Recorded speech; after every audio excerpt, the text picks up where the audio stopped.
mentales qui travaillent et qui résolvent les problèmes qui concernent beaucoup de domaines, en commençant par l'énergie, bien entendu, puisque la situation actuelle est particulièrement importante, mais il y a également les technologies, l'espace, un certain nombre de domaines, l'énergie nucléaire, l'intelligence artificielle, la formation, la culture. S'agissant des questions culturelles, en janvier de cette année, le président Poutine et les présidents Xi Jinping ont lancé la 14e année Carrefour. Se battre pour la vérité, c'est quelque chose de formidable. Se battre pour que la vérité triomphe est quelque chose d'important. Nous consommons énormément de médias toxiques et nous ne parvenons plus à faire le distinguo. Écoutons cette vidéo attentivement. Écoutons. Et ce discours pourrait tout changer.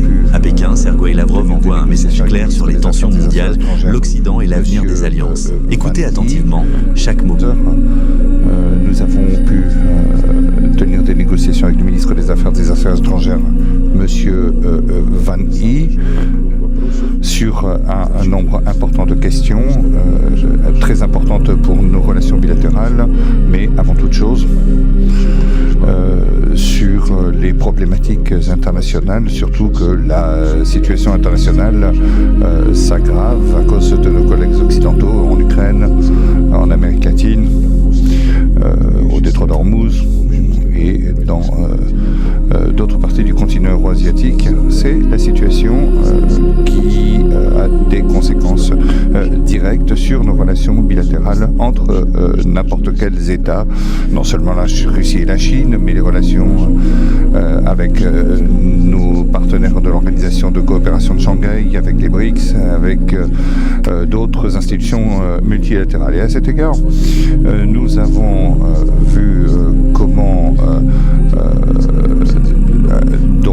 s'est mis en place un accord avec entre le président Poutine et Xi Jinping, des questions d'échanges bilatéraux, et c'est comment pouvoir les sécuriser et permettre une libre concurrence malgré les sanctions, les chantages, les dictats et tout le reste. Nous avons constaté que nous réussissons à résoudre les problèmes. C'est la 4e année que nos échanges s'élèvent à 200 milliards de dollars et des échanges continuent sur la base de notre coopération matérielle et pratique. Une structure de profil basée sur des mécanismes annuels intergouvernementaux, 5 commissions intergouvernementales qui travaillent et qui résolvent les problèmes qui concernent beaucoup de domaines, en commençant par l'énergie, bien entendu, puisque la situation actuelle est particulièrement importante, mais il y a également les technologies, l'espace, un certain nombre de domaines, l'énergie nucléaire, l'intelligence artificielle, la formation, la culture. S'agissant des questions culturelles, en janvier de cette année, le président Poutine et les présidents Xi Jinping ont lancé la 14e année Carrefour. L'année dernière, c'était la culture et cette année, c'est la formation, l'enseignement. Et au cours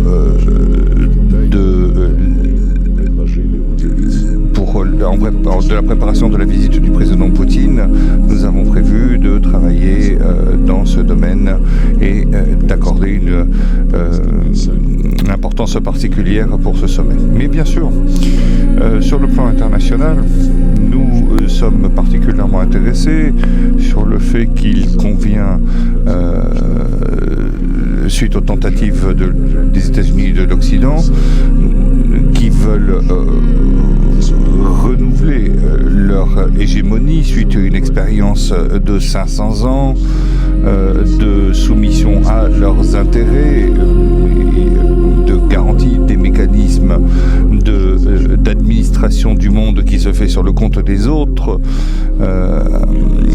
la base du colonialisme, de l'esclavage commercial et autres, eh bien, ils essaient de moderniser et de poursuivre et de continuer de vivre, comme je l'ai déjà dit, sur le compte des autres en soumettant les autres. Ni la Russie, ni la Chine, ni la majorité des pays du monde ne peuvent être d'accord avec cela. Et nous avons examiné la situation dans diverses régions, notamment dans l'espace euro-asiatique, où il y a de plus en plus de tensions. En Europe, c'est l'activité de l'OTAN concernant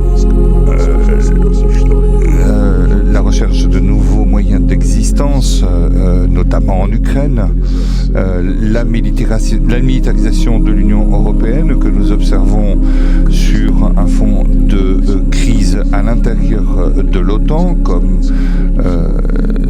donc dans les capitales européennes, avec la bureaucratie bruxelloise, concernant le Moyen-Orient, le Golfe Persique et d'autres, nous le voyons avec les crises, le nœud de crise qui se déchaîne, mais je pense que cela n'apportera pas de résultats. Mais la Palestine, Gaza et la Cisjordanie ne doivent pas rester dans l'ombre. Aujourd'hui, avec la délégation chinoise, nous avons discuté de ces questions. Il y a également l'Asie centrale, où une lutte géopolitique très importante est menée par l'Occident. Et là aussi, ils essaient d'imposer leurs règles, de jouer un rôle dans l'organisation de la vie des États d'Asie centrale. Là aussi, nous voyons donc des événements. Il y a également le sud du Caucase, où une situation de crise s'est formée au cours des années. Nous n'oublions pas l'Asie du Sud-Est, Taïwan, la mer de Chine. Donc sur tout ce continent euro-asiatique, eh bien, nous assistons à des tendances qui s'affrontent et des actions pratiques de la majorité mondiale. Ici, c'est un continent très riche, avec des ressources quasi inépuisables. Donc, la situation géopolitique et géoéconomique est particulièrement importante. Et ce sont des processus que nos présidents, sur lesquels nos présidents sont particulièrement attentifs et sur lesquels ils entretiennent des contacts avec des échanges de visites. Et ce sont des questions sur lesquelles nous sommes particulièrement attentifs avec l'Organisation de coopération de Shanghai, les BRICS, nos relations avec l'ASEAN, nos relations avec l'Union économique euro-asiatique et la Chine dans un contexte de projet de Pékin, donc une ceinture, une route. Il y a des problèmes dans l'espace euro-asiatique qui sont sur l'avant-scène de la politique mondiale et qui appellent l'attention de tout le monde. Mais cela ne signifie pas que nous ne sommes pas attentifs aux tendances positives ou négatives dans les autres régions du monde. L'Amérique latine, Cuba, le continent africain, qui, après être passé par un processus de décolonisation, eh bien, les anciennes métropoles essaient de les soumettre, on en a parlé plusieurs fois, et maintenant ils essaient d'obtenir une indépendance économique et d'arrêter de dépendre du néocolonialisme de l'Occident. Et ils essaient de profiter d'une réindustrialisation. Déjà déjà du temps de l'Union soviétique, nous les avons essayé de les aider à renforcer leur indépendance et aujourd'hui nous souhaitons avec la Chine les aider à prendre leur destinée en main, leurs économies en main. Et donc je voudrais le dire brièvement, mais ça ne peut pas être bref. Il y a beaucoup de questions. Et nous allons donc commencer avec vos questions.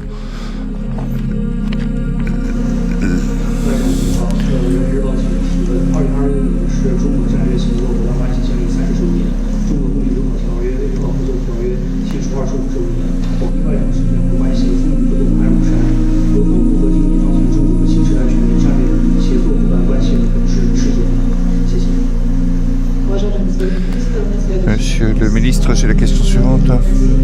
L'interprète s'excuse, la question est quasi inaudible.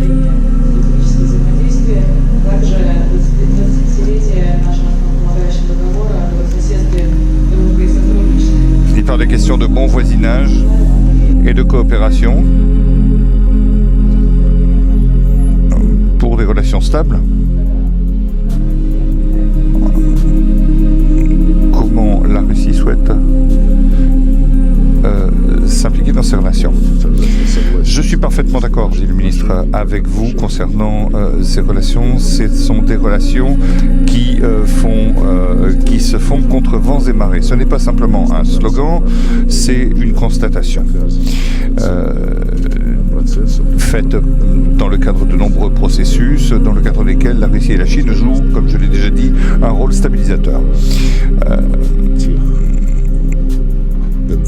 Stabilisateur suite aux tendances qui se font jour dans la vie internationale. Ce sont des tendances que nous soutenons sans hésiter pour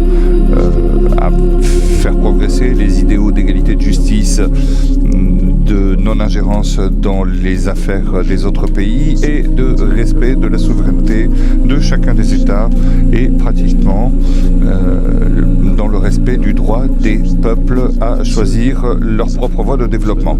Tout ceci renforcé et consacré dans la Charte des Nations Unies où lorsque la Russie et la Chine formulent les choses par des slogans, vous en avez cité, et nous voulons faire avancer nos intérêts et nous considérons qu'il est essentiel de respecter et de revenir toujours au respect de la Charte des Nations Unies. Et nos collègues occidentaux, même s'ils ont signé en 1945 la Charte des Nations Unies, eh bien, comme ils l'ont fait pour beaucoup d'autres documents, n'ont jamais eu l'intention de respecter la Charte des Nations Unies. C'est un principe extrêmement important, international, qui respecte la souveraineté et l'égalité souveraine des États. Prenez n'importe quelle action de l'Occident après 1945, lorsque ces principes sont devenus la loi internationale, et regardez comment les Occidentaux ont respecté des États, l'égalité souveraine de chaque État. Dans aucun conflit de notre histoire récente, cela n'a été respecté, jamais. Et il s'agit de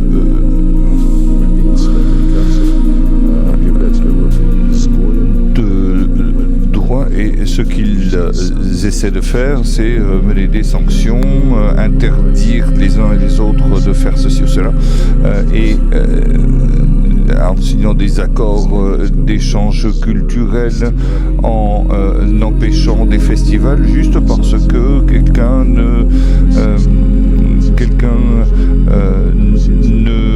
respecte pas les slogans néo-nazis de la bureaucratie de Bruxelles. Aujourd'hui, si on a ratifié la Charte des Nations Unies, il faut la respecter. Et nous, avec nos amis chinois, nous demeurons attachés à ces idéaux qui sont consacrés dans la Charte des Nations Unies. Nous les avons examinés comme idéaux et comme directeur de toutes nos actions. C'est pourquoi pourquoi la Russie et la Chine soutiennent ce groupe énorme de pays que nous appelons majorité mondiale.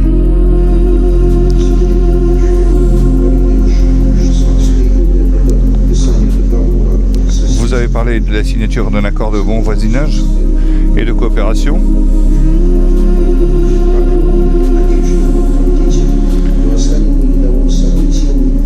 Y aura-t-il des événements? Pouvez-vous nous parler des différents programmes?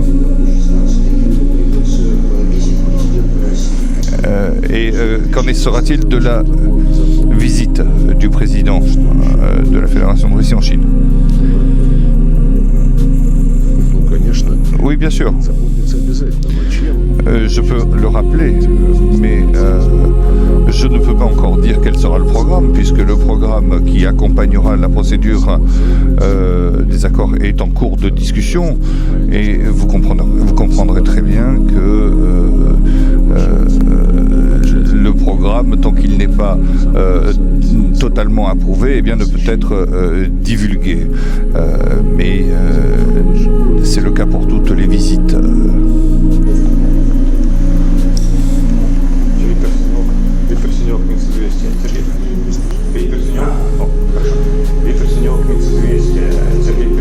Monsieur le ministre, suite au blocus du détroit d'Ormuz, il risque d'y avoir une pénurie de ressources. Est-ce que la Russie est prête à aider? Et quelles seront la suite des choses? Oui, bien sûr, la Russie est prête à aider suite à la pénurie de ressources, que ce soit en Chine et dans d'autres pays qui souhaitent travailler avec nous.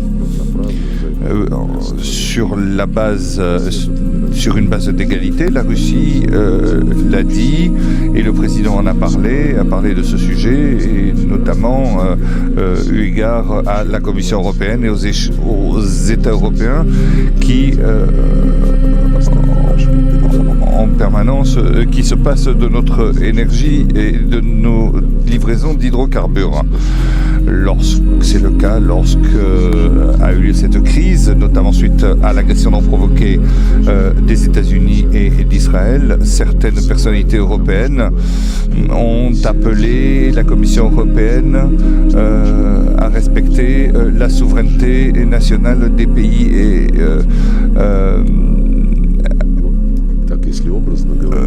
si on veut parler clair, il commence à comprendre que l'Europe, en se passant du gaz et des russes, eh bien, elle va devoir se soumettre à d'autres puissances et c'est un problème pour les Européens. C'est pourquoi nous sommes à un tournant et nous allons passer par des moments de plus en plus intéressants. Mais sur un plan mondial, tout ceci a été discuté entre Moscou et Pékin pour bénéficier des avantages, des infrastructures, des routes énergétiques et voir comment nous allons pouvoir tenir compte des choses de façon harmonieuse suite au projet. Donc avec une ceinture d'une route. C'est un continent très important dans le cadre de ce que Poutine a appelé un partenariat euro-asiatique. Nous voulons éviter les doublons et créer un groupe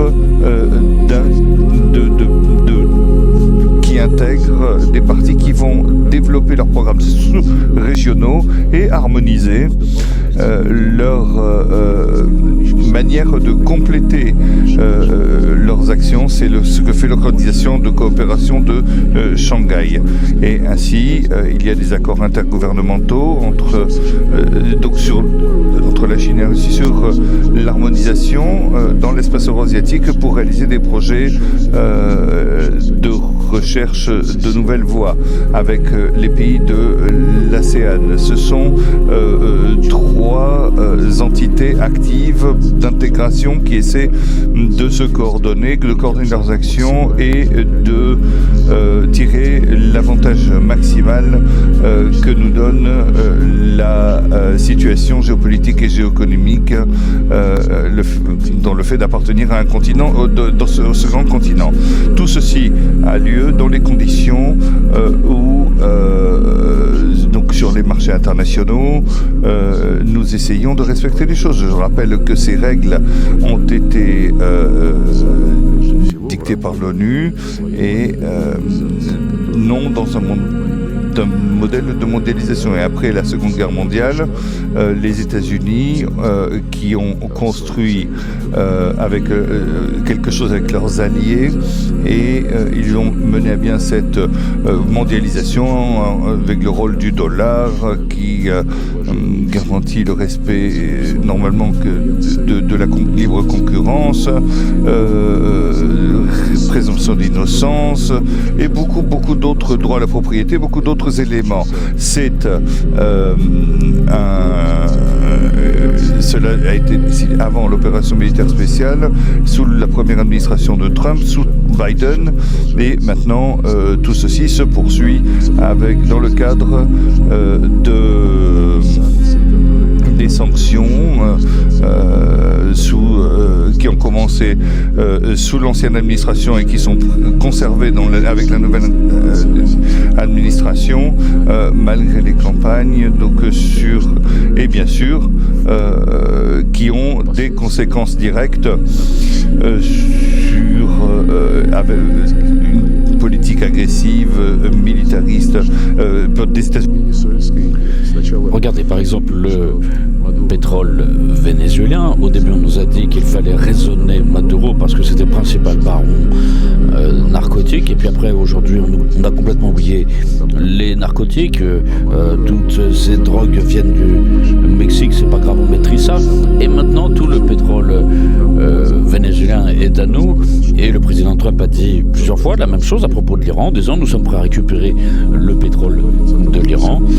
Mais pour gérer avec l'Iran le pétrole iranien. Et maintenant, on bloque le détroit d'Ormuz, qui jusque-là n'avait jamais été bloqué, fermé, qui n'avait jamais été source de problème pour les déplacements de biens et de produits dans un sens ou dans un autre, ou de ressources énergétiques, ou de GNL, ou de pétrole. Et en fait, c'était surtout, il assurait ce détroit, et j'espère qu'il va continuer à faire le développement économique et social normal de nos partenaires proches des monarchies arabes du Golfe.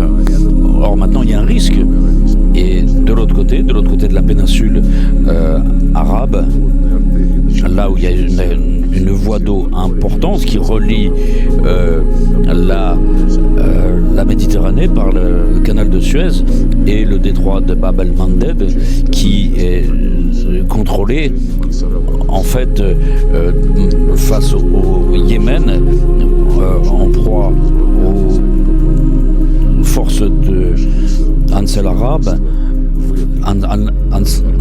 pardon. Et donc ici, c'est une artère essentielle pour le commerce international. Mais la question, ce n'est pas de savoir que faire et punir qui. La question, comme toujours, c'est la source première. Et quand je discute avec mes amis des pays arabes du Golfe, donc ces dernières semaines, ils disent régulièrement, quasiment tous, ils ne peuvent pas rétorquer face à la thèse que si l'Iran faisait telle ou telle mesure pour bloquer le détroit d'Ormuz, pour frapper les sites américains, tout cela ne se ferait pas si les Américains n'avaient pas lancé une attaque contre l'Iran. Ils comprennent tous que cela ne se serait pas produit. Et donc, il y a toujours une source première à ces conflits. Et donc, justement, c'est cette politique agressive. Et derrière cela, il y a deux éléments importants. C'est pour Israël, c'est bien évidemment la conviction absolument irrépressible que l'Iran doit être éliminé Comment on peut croire cela? Je ne le sais pas, je ne comprends pas.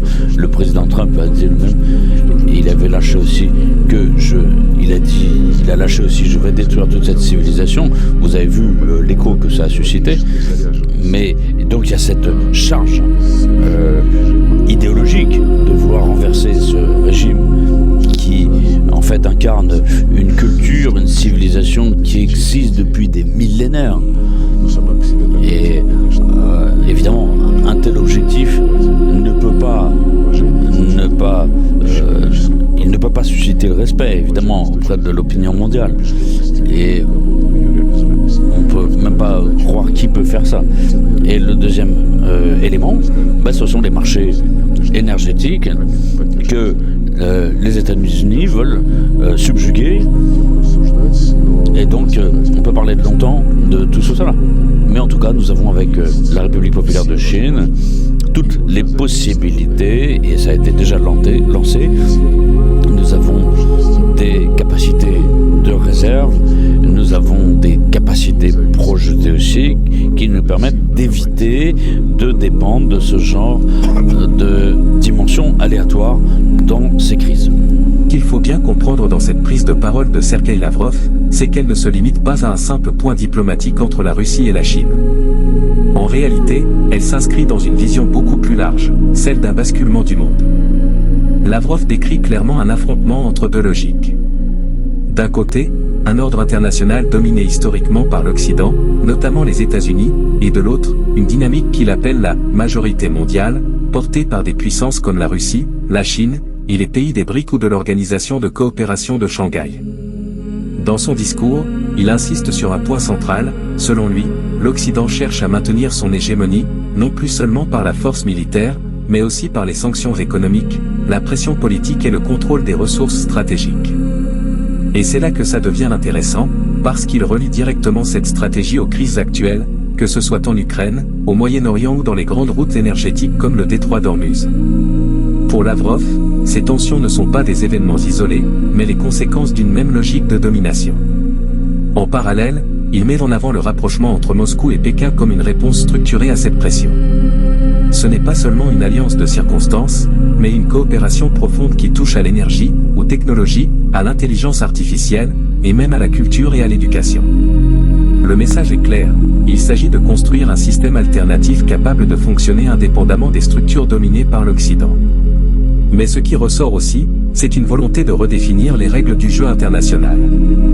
Lavrov revient à plusieurs reprises sur la charte de l'ONU, en accusant les puissances occidentales de ne pas respecter les principes qu'elles ont elles-mêmes établis.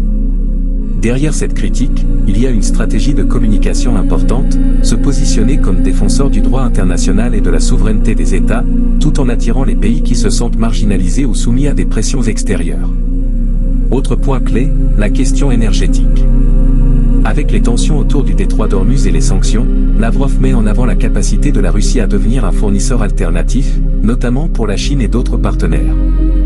Là encore, c'est un levier stratégique majeur, parce que l'énergie reste au cœur des rapports de force mondiaux. Celui qui contrôle les flux énergétiques a une influence directe sur l'économie globale. Enfin, il évoque un élément souvent sous-estimé, le repositionnement des États-Unis.